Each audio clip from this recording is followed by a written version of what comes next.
Alors, ces formes, je vais les sélectionner. Donc, en principe, si je fais CTRL A sur le PC ou Commande A sur le Mac, il n'y a que ces trois formes-là sur le calque qui se sélectionnent, puisque les autres calques sont verrouillés. Et alors, je vais transférer ces formes-là sur le calque qui s'appelle Dessin. Et pour ça, on déverrouille le calque Dessin et on prend le petit carré ici et on le déplace, cliquez, glissez, on le déplace sur le calque Dessin et voilà. Le calque 5 est vide, je pourrais même le supprimer. Il n'y a plus de raison. Pourquoi est-ce que j'avais fait le calque 5 là, enfin le calque supplémentaire qui s'appelait peut-être pas 5 chez vous? Pourquoi je l'avais fait? C'est pour éviter d'aller modifier ce qui se trouvait dans le calque Dessin.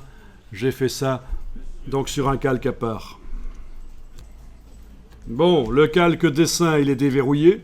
Ça veut dire qu'avec la flèche noire, je peux aller éventuellement sélectionner une forme existante.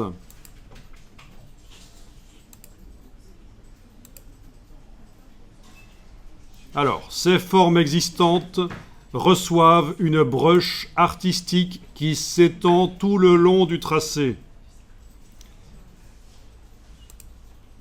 Pas celle-là, parce que c'est ce que je viens de faire, mais celle-ci, voilà, tout le long du tracé. Là aussi, elle passe derrière l'autre, tout le long du tracé.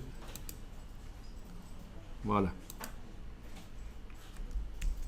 Ce sont des formes à fond blanc.